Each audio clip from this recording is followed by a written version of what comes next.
హైదరాబాద్ కొత్తపేటలో Telangana cooking gas delivery workers trade union సభలో మంత్రి వివేక్ మాట్లాడుతున్నారు. లైవ్ లో చూద్దాం. కసి పనిచేయడంలో మా రైట్స్ సాధించడంలో ఏదైతే ఉంటుందో కార్మికులకు మనమందరం కూడా దాన్ని గుర్తించే అవసరం ఉంది. మీరందరూ కూడా ఏదైతే మీరు gas LPG delivery workers association Chiranjeevi గారు వచ్చి చెప్పినారు అప్పుడు, సార్ మా దగ్గర 40,000 మంది ఉంటారు, వీళ్ళందరికీ కనీస వేతనాలు లేవు, ఈఎస్ఐ లేదు, పిఎఫ్ లేదు, మీరు ఏదో ఒకటి చేయాలని చెప్పి వారు మార్చిలోన మేలోన వచ్చినారు. మీరు ఏప్రిల్లో వచ్చి చెప్పినప్పుడు నేను టేకప్ చేసినాను. ఎందుకంటే 10 సంవత్సరాలు టీఆర్ఎస్ హయాంలో మినిమం వేజెస్ ఎక్కడ కూడా వారు చర్చించలేదు. చెయ్యాలి, మన కార్మికులకు వేతనాలు పెంచాలని చెప్పి కూడా అప్పుడు టీఆర్ఎస్ పార్టీలో ఆలోచన కూడా లేకుండే. సో నాకు అనిపించింది, లేదు ఇది టాప్ ప్రయారిటీగా తీసుకోవాలి, మనం మినిమం వేజెస్ ఇంప్లిమెంట్ చేయాలి, మన కాంగ్రెస్ ప్రభుత్వం ఎప్పుడు కూడా కార్మికుల వైపు ఉంటుంది అని చెప్పి నేను ముఖ్యమంత్రి గారికి క్లియర్గా చెప్పినాను. ఎందుకంటే ఈ మినిమం వేజెస్లో చేసినప్పుడు ఇండస్ట్రీ కూడా లింక్డ్ ఉంటుంది.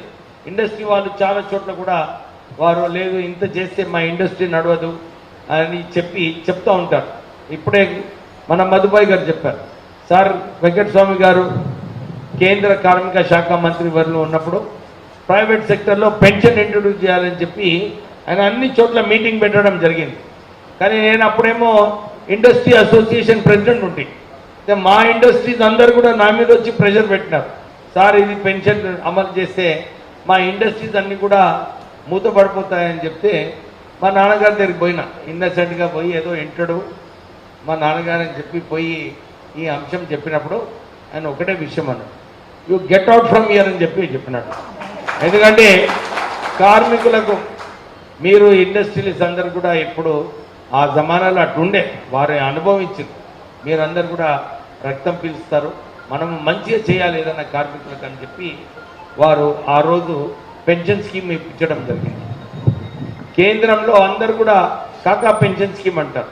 తర్వాత చైనా నుంచి ఇతర దేశాల నుంచి కూడా వచ్చి ఇది ఏంటి పెన్షన్ స్కీమ్ ప్రైవేట్ సెక్టర్లో అని చెప్పి మన దగ్గర వచ్చి స్టడీ చేయడం జరిగింది. అయితే ఈ చర్చ జరిగినప్పుడు కాన్ఫెడరేషన్ ఆఫ్ ఇండియన్ ఇండస్ట్రీ ఫ్యాప్సీ వాళ్ళు వచ్చి చెప్పినారు, సార్ మీరు ఇంత వేతనాలు పెంచితే మినిమం వేజెస్ మా ఇండస్ట్రీస్ నడవవు, మీరు కొద్దిగా దృష్టిలో పెట్టుకోమని చెప్పి చాలా రోజులు ఆపడం జరిగింది. అయితే వారికి ఆ రోజులలో ఏదైతే అప్పుడు కూడా వీళ్ళే వచ్చినారు, నాకు నన్ను తీసుకెళ్ళి మా నాన్నగారి తీసుకెళ్ళడంలో వీళ్ళే ఉండే చాలామంది. సో వాళ్ళకు నచ్చ చెప్పిన, అరే మీరు గుర్తు చేసుకోండి, ఆ రోజులలో కూడా మనం పెన్షన్ వద్దనుకున్నాము, కానీ అమలు చేయడంలో కార్మికులందరూ కూడా సంతోషపడుతున్నారు. ఈ రోజు కూడా ఆ పెన్షన్ స్కీమ్ నడుస్తుంది, ఇండస్ట్రీస్ ఎక్కడ కూడా మూతపడలేదు.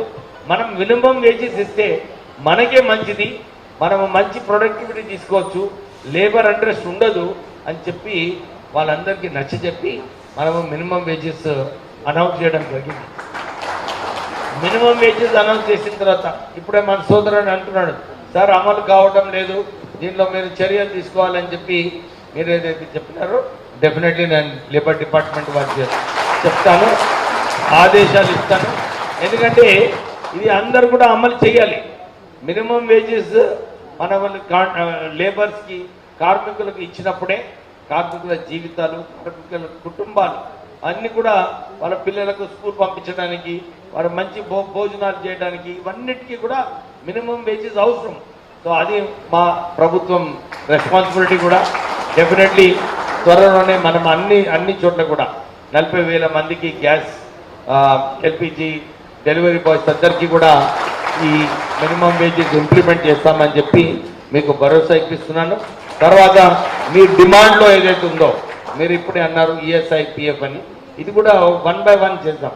ఎందుకంటే మొన్న మీరు ఎట్లయితే మీరందరూ కూడా డిమాండ్ చేస్తున్నారో, మన హమాలీ వర్కర్స్ మొన్న వచ్చినారు, సార్ మాకు కూడా ఏదో ఒకటి చేయాలి. హౌస్ వైఫ్స్, హౌస్ మేట్స్ అంటే అందరు ఇంట్లో పనిచేసిన వాళ్ళు కూడా అప్రోచ్ అయినారు. సో వారికి కూడా చెప్పినాను, నేను ఒక బోర్డు పెట్టిస్తాను, మీ సమస్యలన్నీ కూడా పరిశీలించడానికి మేము ఉన్నాము ఎప్పుడని చెప్పి వాళ్ళకు భరోసా ఇప్పించడం జరిగింది. సో కార్మికులందరికీ కూడా ఇదే చెప్తున్నాను, గిగ్ వర్కర్స్ యాక్ట్ ఇప్పుడే మధుబాయ్ గారు చెప్పినట్టు ఇది రాహుల్ గాంధీ గారు దేశవ్యాప్తంగా తీసుకోవడం జరిగింది. ఎక్కడ కూడా కోర్టుకు పోయే పరిస్థితి లేకుండా మన రాష్ట్రంలో మనం చట్టం తీసుకురావడం జరిగింది. గిగ్ వర్కర్స్కి వారికి ఒక భద్రత కల్పించడానికి ఒక యాక్ట్ తీసుకురావడం జరిగింది. సో అన్ని రంగాలలో ఎక్కడైతే కార్మికులకు సరైన భద్రత లేదో, సరైన వేతనాలు ఇవ్వడం లేదో, సరైన కార్మికులకు ఎక్కువ పని తీసుకుంటున్నారో ఇవన్నీ సమస్యల పైన మన రాష్ట్ర ప్రభుత్వం దృష్టి ఉంది.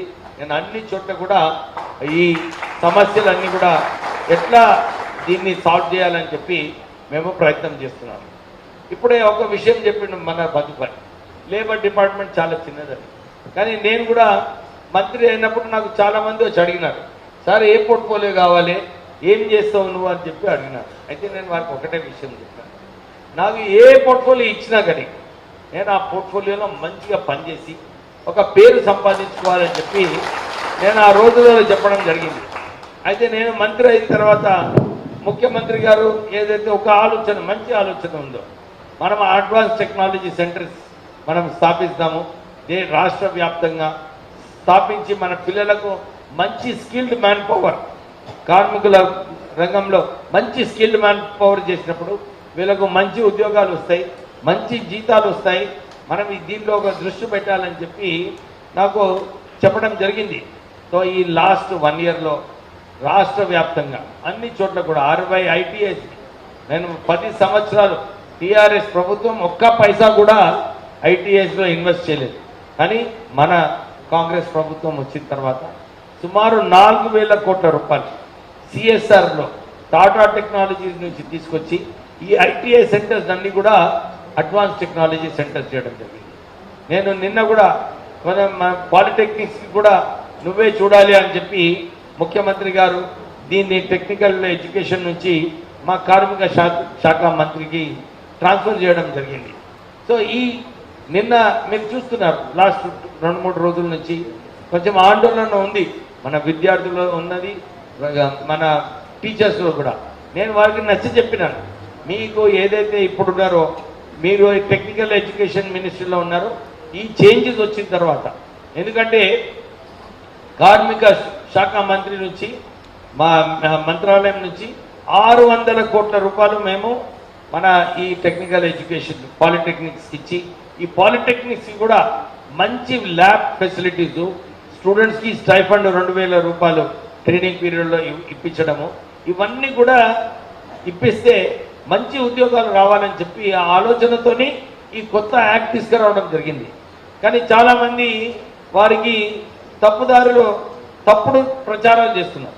నేను నిన్న కూడా విద్యార్థులతో కలిసినప్పుడు మీ సమస్యలు ఏమున్నాయి, మీరు ఏదైతే 3 అంశాలు చెప్పినారో లాటరల్ ఎంట్రీ, మేము ఇంజనీరింగ్ కోసము ఈసెట్ ఎగ్జామ్స్ కావాలి, ఈసెట్ ఎగ్జామ్స్ ఉంటాయి, మీరు ఇంతకుముందు ఎట్లయితే మీరు ఇంజనీరింగ్ కాలేజ్లో 2nd ఇయర్లో పోవచ్చు, ఇక్కడ కూడా అదే పరిస్థితి ఉంటుంది, మీరేం భయపడక్కర్లేదని చెప్పి వారికి భరోసా ఇప్పించడం జరిగింది. మన టీచర్లకు కూడా మీరు ఇప్పుడు ఆల్రెడీ టెక్నికల్ ఎడ్యుకేషన్ డిపార్ట్మెంట్లో ఉన్నారు, గవర్నమెంట్ ఎంప్లాయీస్ ఉన్నారు, మళ్ళీ కూడా మీరు గవర్నమెంట్ ఎంప్లాయీసే ఉంటారు, మీరు ఎక్కడ కూడా మీ ప్రమోషన్స్ మీ జీతాలు తక్కువ ఉండవు, ఇప్పుడైతే నడుస్తున్నదో అట్లనే నడుస్తుందని చెప్పి వారికి కూడా చెప్పడం జరిగింది. నేను ఈ విషయం ఎందుకు చెప్తున్నానంటే ఇప్పుడే మినిస్ట్రీ చిన్నది అంటున్నాను, కానీ నాకు అనిపించింది మనం ఈ అడ్వాన్స్ టెక్నాలజీ సెంటర్స్ స్థాపించి జర్మనీలో టామ్కామ్ సంస్థ ద్వారా వీళ్ళకు ఉద్యోగ అవకాశాలు కల్పిస్తే సుమారు 25 నుంచి 30 లక్షల వరకు జీతాలతో ఉద్యోగాలు కల్పించారు. మా నాన్నగారు నేను ఎప్పుడు కూడా గుర్తు చేసుకుంటాను, వారు కార్మిక శాఖ మంత్రిగా ఉన్నప్పుడు, వారు తర్వాత కూడా కార్మిక రంగంలో ఉన్నప్పుడు చాలామంది సుమారు 40,000 మందికి మన సిటీలో ఉద్యోగాలు కల్పించడం. సో నాకు ఎప్పుడు కూడా అదే అనిపిస్తుంది, నాకు ఈ లేబర్ మినిస్ట్రీ ఏదైతే ఇచ్చినారో నాకు ఇది ఒక అవకాశం అన్నమాట. మా నాన్నగారు ఎట్లయితే ఉద్యోగాలు కల్పించినారో నేను కూడా ఇక్కడ మంచిగా ట్రైనింగ్ ఇప్పించి మన పిల్లలకు మంచి ఉద్యోగాలు కల్పించాలని చెప్పి ఆ ఆలోచనతో నేను పనిచేస్తున్నాను. సో ఐఎమ్ వెరీ సాటిస్ఫైడ్ మధుభాయ్ మే మినిస్ట్రీ ఎందుకంటే చాలామంది అనుకుంటారు అరే నీ కేపబిలిటీ ఎక్కువ ఉన్నది, మంచిగా ఇంకొక మినిస్ట్రీ ఇస్తే బాగుంటుందని, కానీ నాకు అనిపిస్తుంది ఇప్పుడు ఇదే మినిస్ట్రీలో నేను డెఫినెట్లీ నేను ముఖ్యమంత్రి గారికి మొన్న భరోసా ఇప్పించినాను.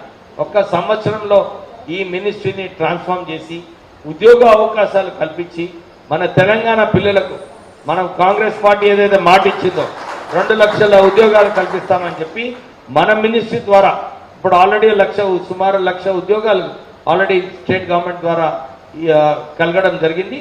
మన ఈ స్కిల్ డెవలప్మెంట్ కార్యక్రమంలో కూడా ఎక్కువ ఉద్యోగాలు కల్పించాలని చెప్పి నేను ఆ సంవత్సరం లోపల చేస్తానని చెప్పి వారికి మాట ఇవ్వడం జరిగింది. అదే ఆలోచనతోని నేను మళ్ళీ ఒకసారి అప్పీల్ చేస్తున్నాను ఈ పోడియం ద్వారా. ఎందుకంటే చాలామంది ఉన్నారు ఇక్కడ కార్మికులు, మీకు ఎప్పుడు కూడా అండగా ఉంటాను.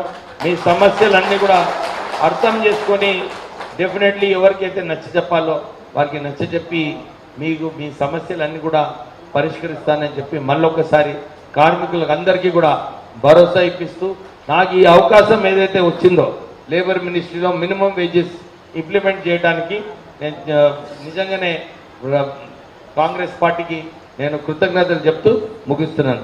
జై హింద్.